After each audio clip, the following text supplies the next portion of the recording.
Hey everyone, it's Joe.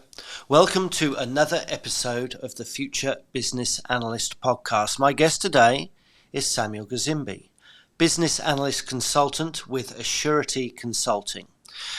Now, most people come on the show like me to say a little bit of good words about their business analysis expertise, but not Samuel. No, he wants me to let you know, avid futbolista, Real Madrid.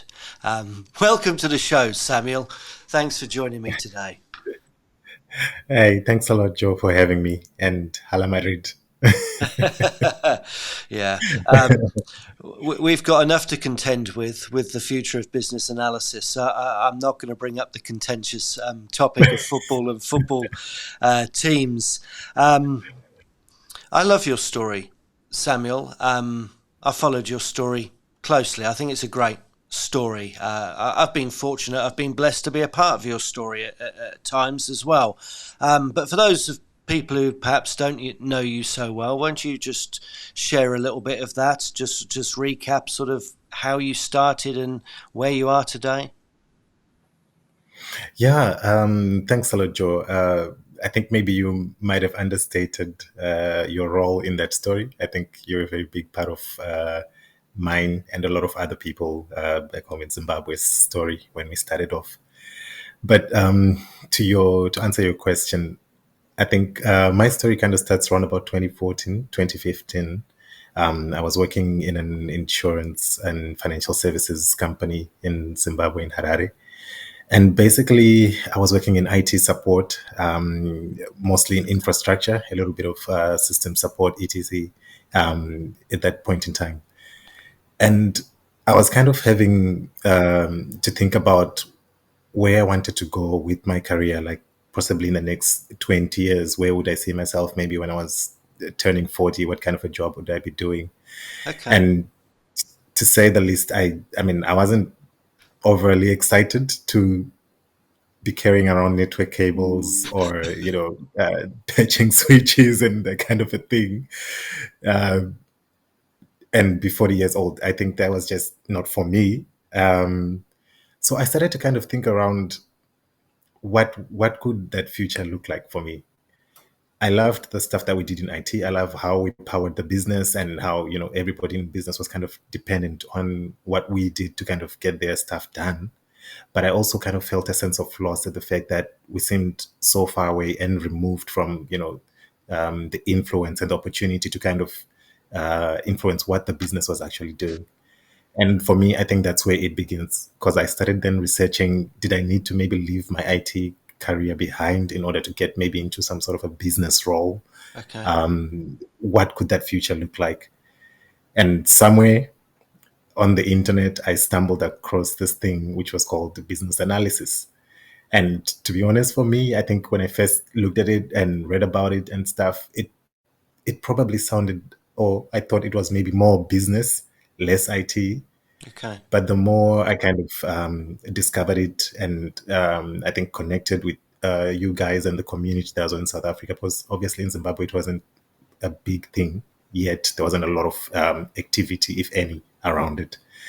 And yeah, connecting with you guys and trying to find other fellow practitioners in Zimbabwe is what basically led me down this path that I find myself in. And I don't know, it's a long story. We should probably have a different conversation around it.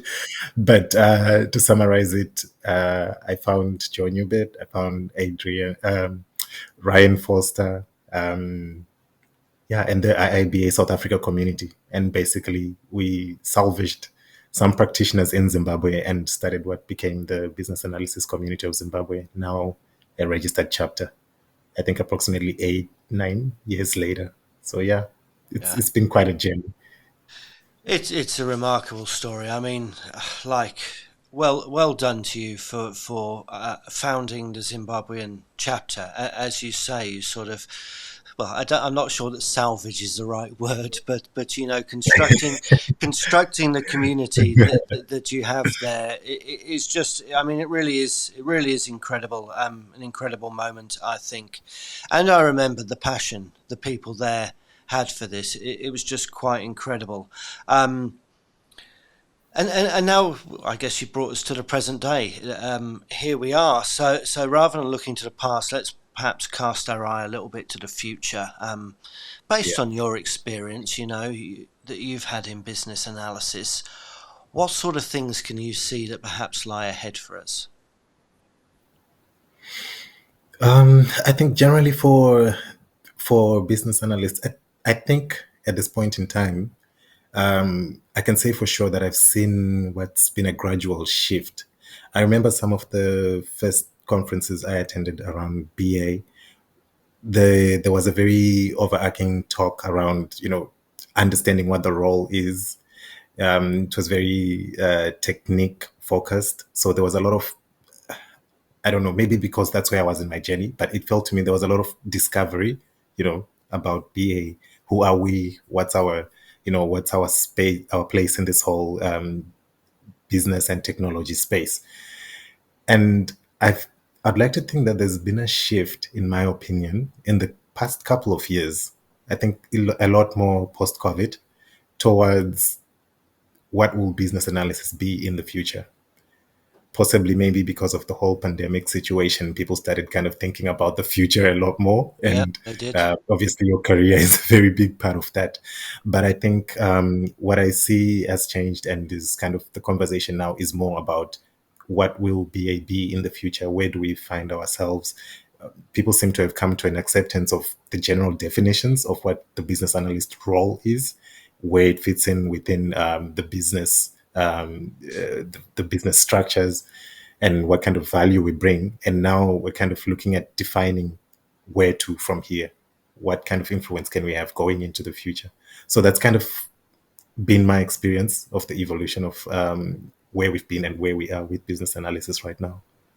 Yeah, I think you're right. I think we're at a crossroads, aren't we? I think there's a lot of thought that's going into sort of, what's next, because we are going through quite an incredible shift at the moment.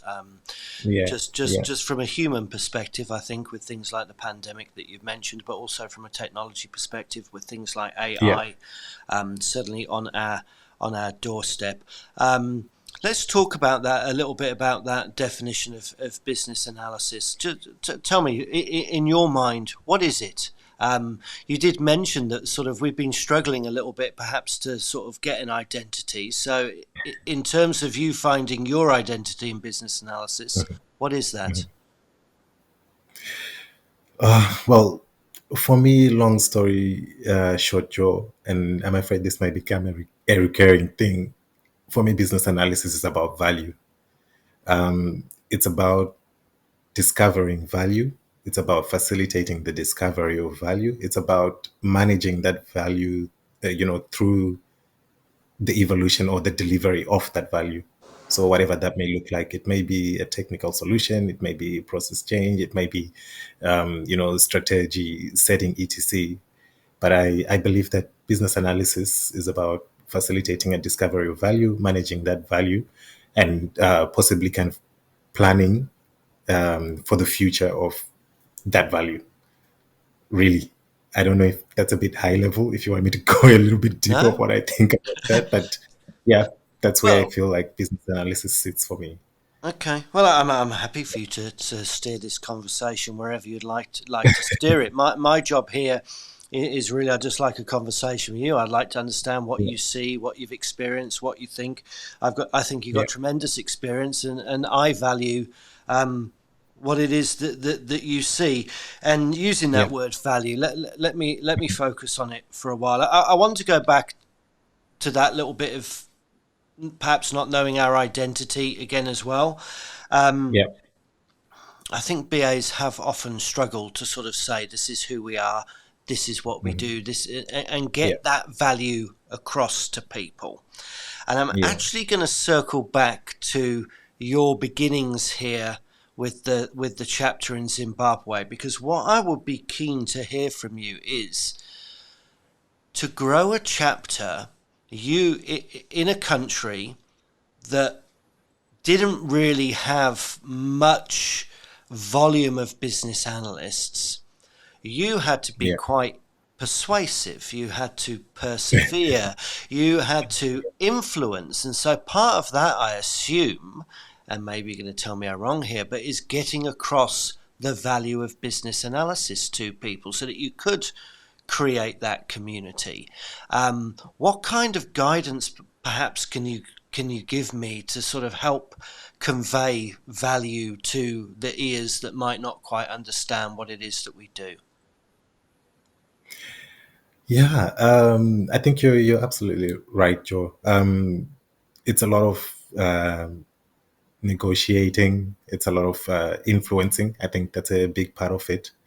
I think number one for me was the fact that, and I'll kind of speak in reference to that whole experience, but also to answer your question. For me, number one was just having the confidence, the knowledge, the security of being in my own skin, as a business analyst. So literally, you're going to have somebody come and ask you what is business analysis to start with, and they probably genuinely do not have any idea of it. They have probably not encountered anybody who works in the space. And I think a big part of that is number one, just knowing the constituency that you were working with. And for us at that point in time in Zimbabwe, what I did know for a fact was that generally industry was always kind of looking forward, trying to catch on the next trend, what could be next, whatever gives us the next advantage. So that was pretty useful, the fact that people are actively looking for that knowledge. And I think that also translates to this part of the conversation. For us as business analysts, I think we have a very good place to start from, because generally people want to know what it is. And then the second thing was being able to kind of translate to something that's relatable to people. So Okay. I know one of the things that maybe we are loath to do as practitioners, as business analysts, is probably liken ourselves to something else that we are not. And I think Okay. people can kind of become pretty territorial about, oh no, we're not this, we're a lot more this, or something like that. But for me, again, the most important thing is, can I translate, or can I transport this person from where they are to understanding what the business analyst does? And in that interaction, if I need to be something or to present myself as somebody differently from what a pure BA is, just to get that conversation across the line, then I was happy to do that. So you'll find, like in Zimbabwe, a lot of our conversations would probably start from a project management perspective, because people were familiar with project managers, Okay. and then trying to explain to them, like, the context that project managers work. They are going to work with software development teams, if it's a software project, that is. And then as a business analyst, this is where I'm going to come in. I'm not necessarily going to be the project manager and manage the time costs and all those things, but I'm actually more interested in delivering value between the business and the technology teams. So once you kind of built a context around it that was relatable to the person that you're speaking to, then all of a sudden it becomes a conversation in which they're kind of interested in. And I think the other thing that I would say is kind of, for those of us who get the opportunity, which is what I think I did. I got an opportunity to lead the conversation. I think it's very important for us to be able to, just be brave about it, go out there and have those conversations. Because what I found is, once you start facilitating those conversations, a lot of people come out from the shadows and they relate. They're like, oh yeah, you know Yeah. what? Actually, I think I've been doing business analysis, but at my job, we call it whatever other type of a role. Or I think I recognize some of the tasks that you're talking about. And you give others an opportunity to come out of the woodwork, so to speak, Yeah. when you kind of shine the light. Yeah. And I think that's always going to be a call for business analysts. Sometimes we're just going to need to take a step on that pedestal. It's pretty challenging. It can put you in a vulnerable position to hold views. You know how the world is, maybe on LinkedIn, social media, etc. Holding a view, it can either consternate people or it can inspire them. But I think it's a responsibility that we need to carry through a bit more with the BA profession.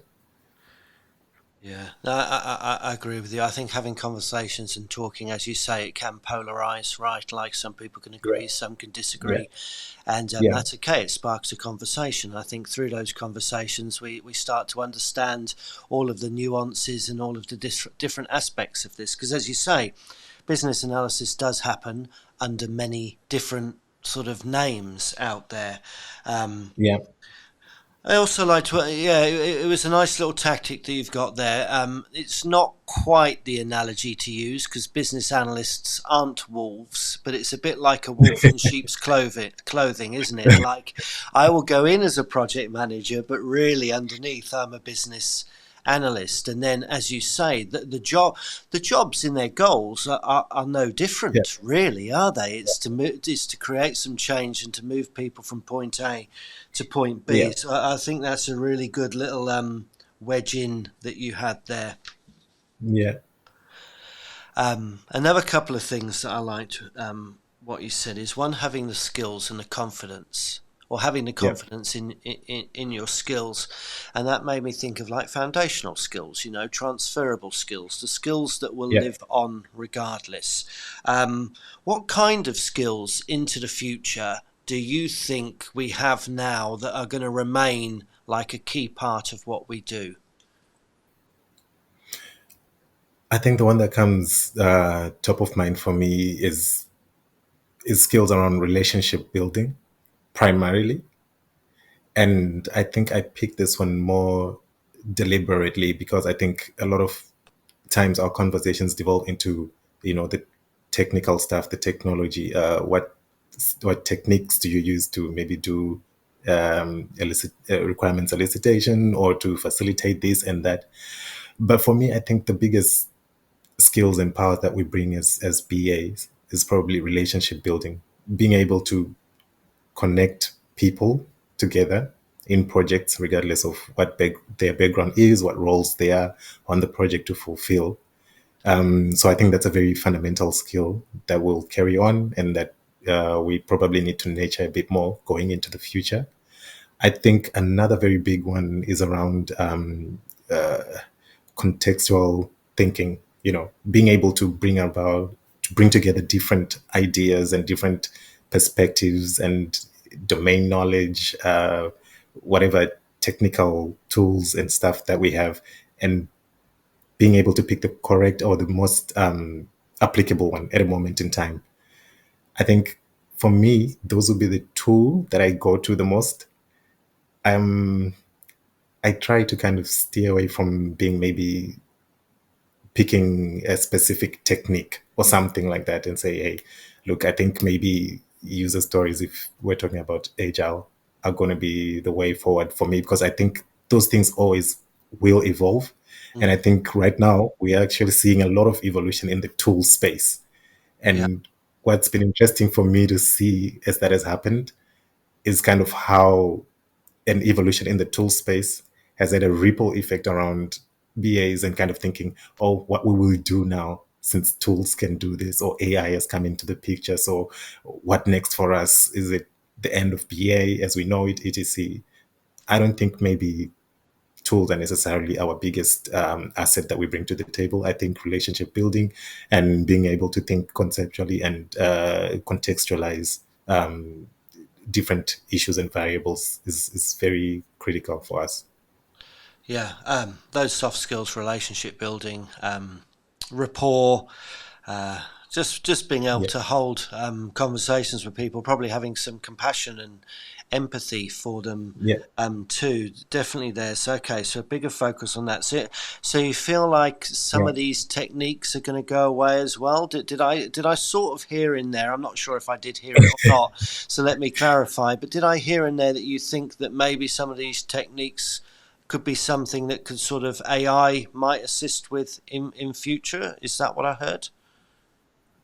Yeah, definitely. I mean, obviously the technology will keep evolving. The things, look, I'm going to give a very basic example. If maybe I don't know how many years ago, what business analysts were expected to do was to document or write down the requirements, Yeah. and possibly we didn't have computers, then probably the best business analyst is somebody who wrote very well, pen and paper, had a great handwriting that everybody could read, whether this is project manager, testers, or developers. And then all of a sudden, somebody brings these things like, oh, yeah, there's a computer now. You can actually type. It doesn't matter what your handwriting is like, the fonts, Mm. define. And then maybe somebody's out of a job because they had a great handwriting and that doesn't matter anymore. So for me, the tools are just they will be what they will be. The technology will always evolve, and it basically helps us to be more productive. And obviously, there's a lot of productivity tools that are being enabled with AI. But I think to your point, the soft skills, the capacity for us to interact and to kind of find value in interactions and kind of expose that value and help people to kind of be on the same page and move along the delivery life cycle. Those things will always hold, regardless of what tools we're using to actuate the solutions. Yeah. I love your analogy. It reminds me of a thought that I had delivering a presentation a few years back. But at some point there wasn't a printing press, so it's much the Yeah. same. It's much the same as your handwriting to Yeah. computer. So Yeah. people, there was calligraphy and people were writing, and then suddenly Gutenberg Yeah. invented the printing press. And Yeah. I can imagine at the time that came, it was enormous disruption. All of these job Oh yeah. Yeah. titles, Yeah. right, were no longer Chaos. needed. It just wasn't a thing. Suddenly, like paper and ink are a thing, and it would have Yeah. changed. And I'm sure at that time, the people who were around that felt an enormous amount of anxiety about the changes that were happening around them in their Yeah. professional space because of the Yeah. Gutenberg's introduction of the printing press, and perhaps we're going through a moment like that at the moment. Perhaps, yeah, a big chunk of the BA work does go, and then we Yeah. need to focus on a different side of this coin. Exactly. So I think that just as you've kind of explained it, it kind of brings me back to that whole value conversation. So if value is made up of different levers and kind of like weights on a balance, we've kind of moved. Maybe what got us in the door was the technical skills, the ability to, manipulate a certain, maybe if it's a software tool or an ability to do a certain technical piece of work. But maybe what keeps us in the door is us shifting, in quotes, right in this case, towards, the skills that are required in this new context that we live in. And for me, I think that could possibly be the soft skills. Yeah, because if everybody knows maybe how to write requirements, is that going to put BAs out of a job? Yeah. Another thing that you said earlier, actively looking for advantages when you were talking about Yeah, organizations in Zimbabwe, actively looking for advantages. That's a good trait of a BA too, right? Curiosity, yeah, advantages, value, I suppose, and perhaps another way of saying value. Sounds a bit like a yeah. mindset that we need to have. Talk to me about BA mindset and what sort of mindset we'll have to have going forward in the future if we are to be promoting this value and building these relationships. I think, I think number one, a possibility mindset. And by possibility mindset, I'm hoping that as we go along and have these conversations and ask ourselves the tough questions, we move from a place where we're in a bit of an imposter syndrome. Do we even deserve a seat at this table? Are we good enough to be here? How can we keep proving to everyone else around us that we deserve to be here? Kind of a mindset, more towards a mindset that says, hey, look, we're here already. How can we best participate in whatever is being co-created right now? How can we best help the people that we are working with? What do we have in our toolkit that's going to make a difference? How is this particular project, this particular initiative going to be different because I'm here and I'm a BA and I have these experiences? I think we've spent a lot of time trying to find ourselves.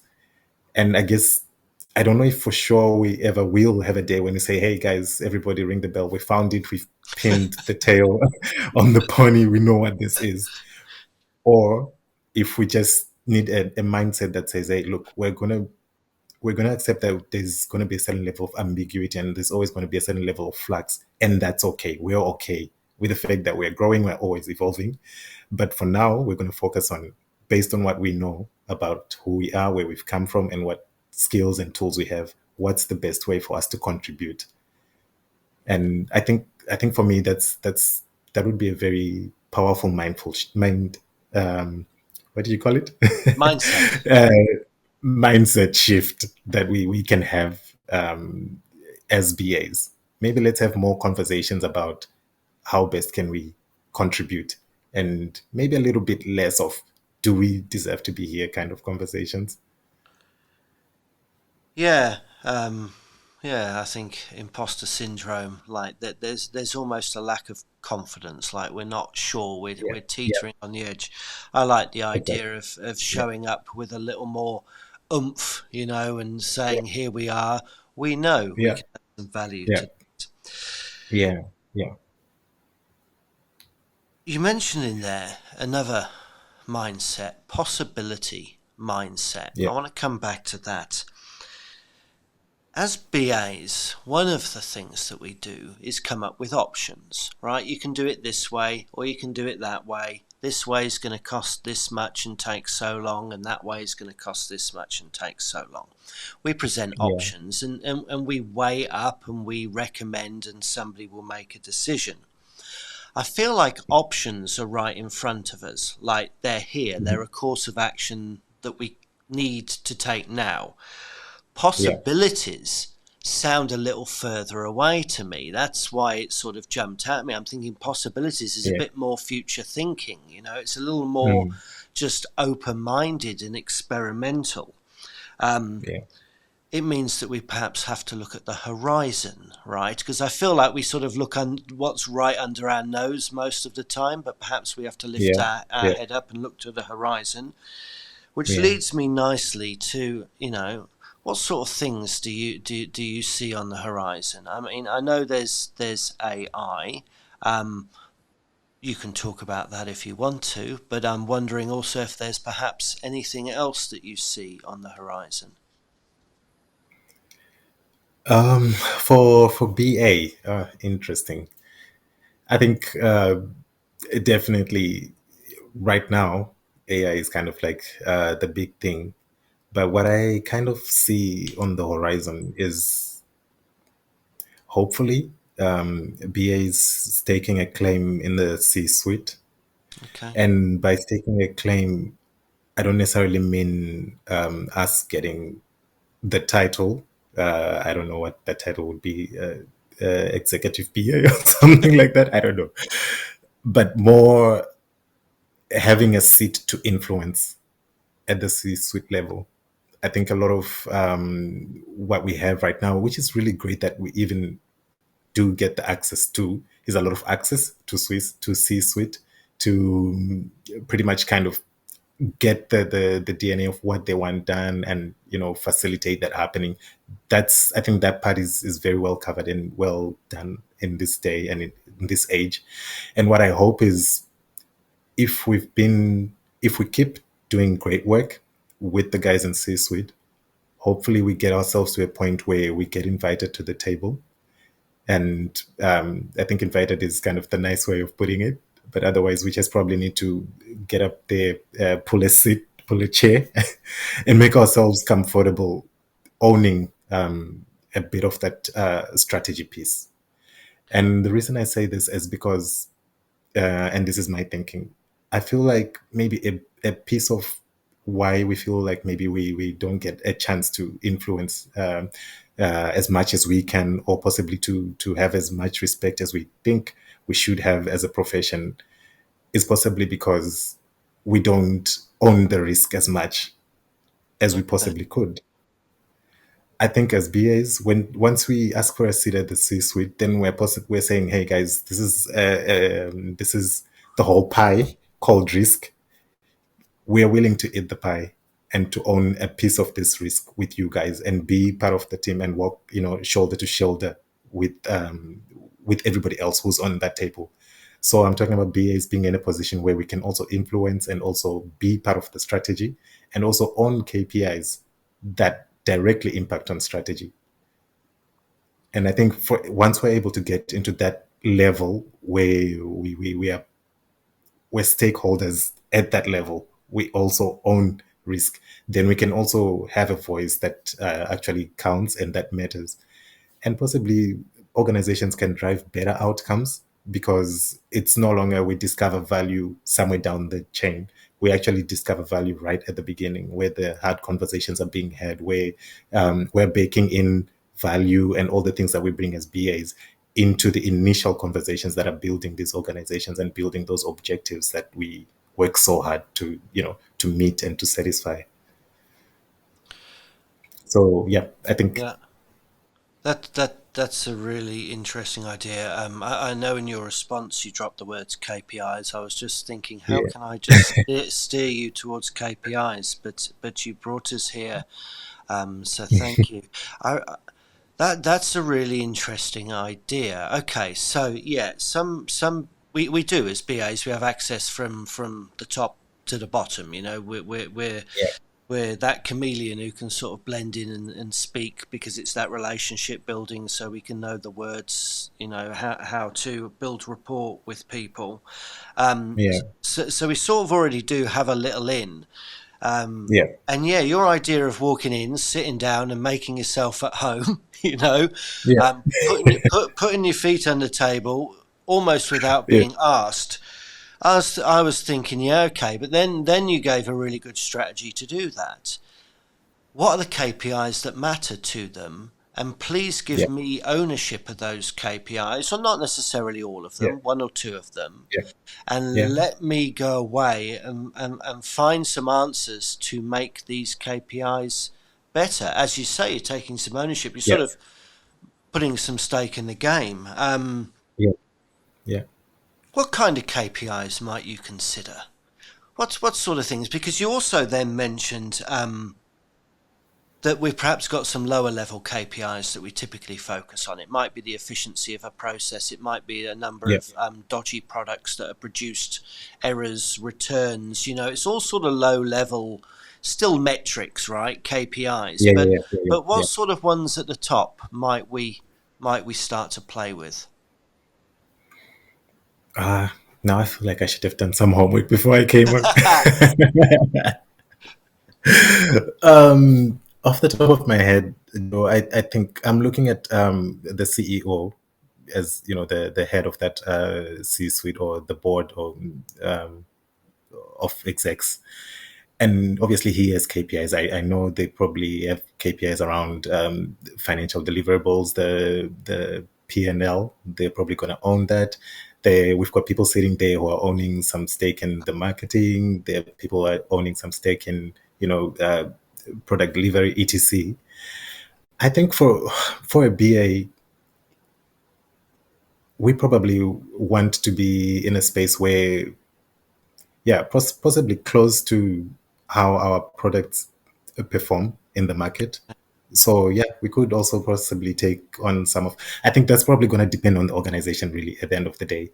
Yeah. But just off the top of my head, maybe we're looking at things like a part of that profit and loss is our products that we're producing in the delivery life cycle achieving the KPIs that the business is looking at.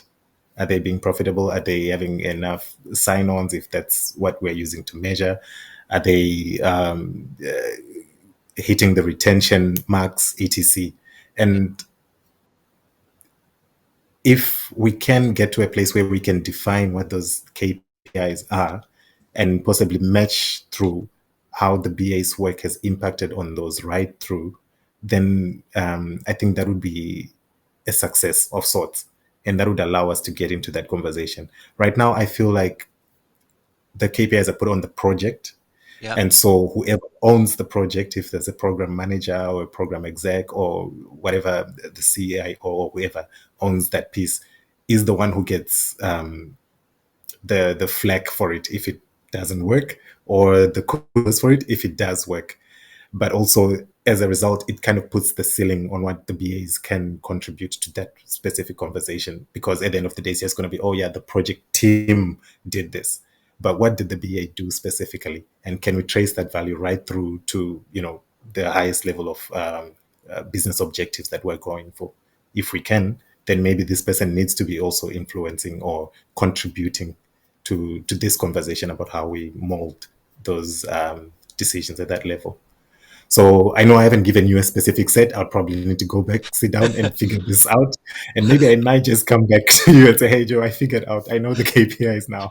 I've got them.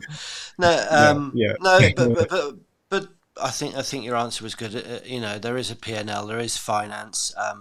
yeah, The numbers that appear on there are a result of sort of product, of sales, of yeah, margin, of customer, of retention, of things like that. There's probably yeah, also some other ones too around innovation, perhaps, and there'll of course be those ones that are around sort of process improvement. I guess I just said the balanced business scorecard there, and yeah, perhaps we'll have some more to do with the planet, Earth, society, ethics. I do think that's going to grow. I'm actually going to drop something in here. I yeah. mean, coming into this series of shows, Mhm. I had a few ideas, and I've Yeah. just there's a couple of things, and I've just been thinking like, when's the right time to drop this in? Like, if somebody gets close to something that I've been thinking about, and I feel like Yeah. you might have come the closest on this one. Yeah. An entrepreneur. An entrepreneur is about building a business, right? But they've probably got Yeah. skin in the game. The Yeah. entrepreneur is somebody inside an existing organization, but probably with that entrepreneurial mindset. You talked about Yeah. KPIs, you talked about owning some risk, like being a part of it. Earlier, you mentioned the actively looking for advantages. I feel like you've given me a lot of little dots that sort of build up to a bit of an entrepreneurship definition. What do you think about that? I think 100%. And I think that would business analysis by its very nature lends itself a lot to entrepreneurial mindset and capabilities. And to some extent, I mean, depending on how much scope a specific organization will give you, you kind of do run a little business inside of the bigger business of the organization. Because look at it this way: you are there when strategy is kind of made and handed down, and uh, you kind of own realize the realization or the actualization of that strategy. And strategy basically cuts across, right, from number one, what is the service, what's the product, to number two, how are we going to measure it being successful and all those things, and number three, how are we going to deliver it, who are we delivering it to, all those things. There's techniques, there's skills, there's tools that we use as BAs that kind of touch and try to answer those questions for the different stakeholders around the project. And yeah, 100%, that would very much be entrepreneurial. I think what that, for me, hearing you say that, what that takes me to is back to the issue of license again, Mm, and responsibility. How much does the organization trust you or trust us as a profession, as BAs, to own that? And how much of it do they trust us to go out and make decisions around? And the more we can kind of prove that, yes, it's perfectly fine, you can give a business analyst, just, hey, this is what we're looking to do.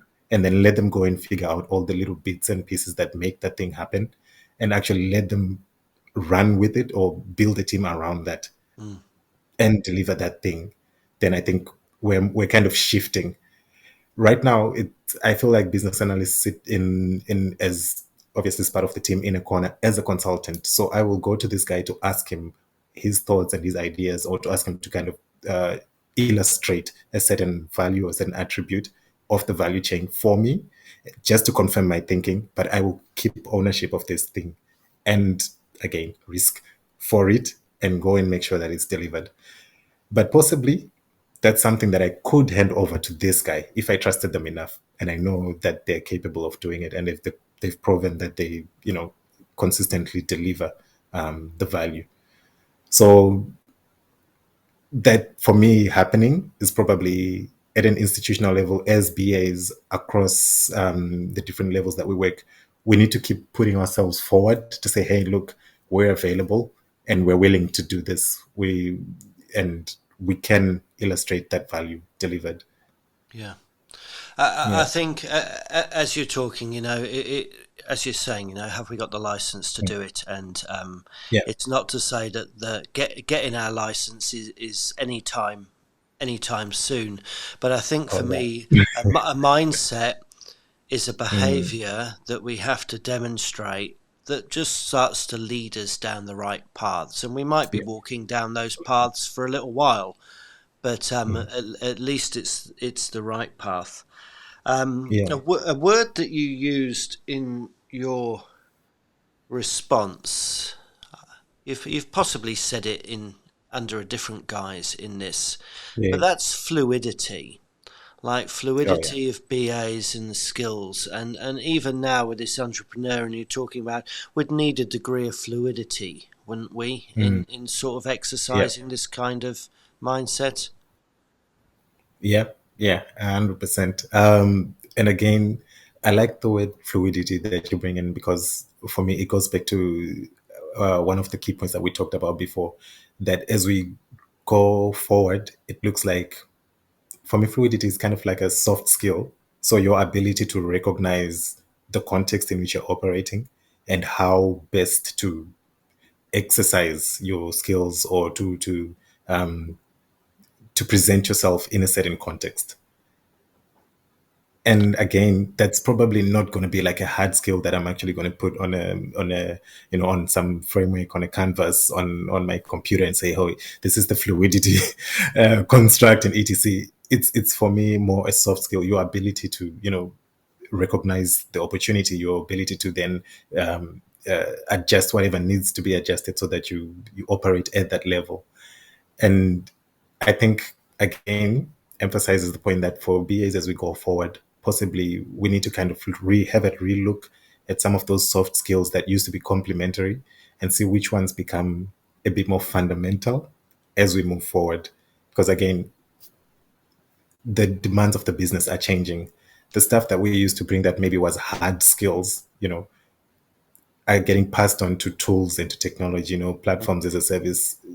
For example, maybe a few years back, you would have a BA full time on a project, and basically what whoever has contracted them was doing was building a website. But now we've got all these platforms, and they just say, "Hey, look, no code, build Yeah, a website." And if our definition of a BA is somebody who sits between the technical team, developers, and the business, and in this case, the business and the developers have become one person because they're using a no-code platform as a service solution. Then where does that leave the BA? Does it mean that there is no value from a BA professional operating in that project? I think there is. It's just a little bit different from what it's been before, and the ability to recognize that and know what changed and how best to represent myself becomes that fluidity. I think that you're referring to, and I think that's one for the future. Definitely, that's one for the present. Actually, yeah, it is for now. yeah, Um, yeah, Sense and respond would be what I heard from you with this fluidity. So go in, understand the context, and know what's required in that context. Let me sense it, let me respond to yeah, it, and then that takes my brain to a question, just a quick question to end off on here, to methodologies, because yeah, methodologies are hard, right? We follow methodologies, yeah, A, then B, then C. yeah, So you mentioned use cases earlier, but also they might yeah, not be. They will evolve. Who knows in eight yeah, years' time? yeah, yeah, Um, yeah. do you think we might see less need for methodologies in our work because we do need to have the fundamental soft skills, the fundamental techniques, know what the situation calls for, know which one to apply.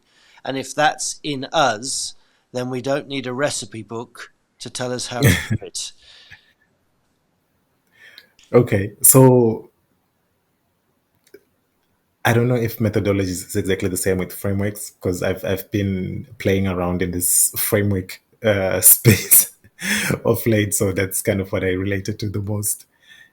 And for me, I think in reality, we need a way to organize the world. So there will be space for methodologies. I can't say always. I don't know what's going to happen in the future. But I think methodologies and frameworks allow us a construct in which we can have a common or a shared understanding. So maybe how we use them is probably what changes. Whereas previously, maybe they've come in and in some contexts have been prescriptive. So use this methodology or this framework to get this output.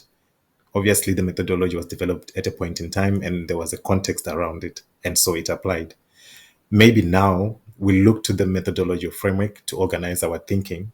And then using those skills that we've said we're kind of nurturing going into the future, we decide which bits and pieces make sense to carry through in this particular interaction or whatever project or activity that you're facilitating, and which bits of that maybe is not necessary to carry through. Yeah. And then again, we've shifted the conversation from I did the methodology, which is possibly operational, and somebody needs to look over it and say, hey, did you do the methodology or the framework correctly? To I've delivered the work, that entrepreneurial perspective that you were talking about. And we've shifted the conversation from I needed permission from somebody to say, hey, look, I've looked over your methodology or whatever, you've done it correctly. It's gone to, hey, I've delivered a piece of value and this is what I did, which means I had license to kind of pick and choose and drop and, what do you call it? I'm trying not to use the word pimp, customize.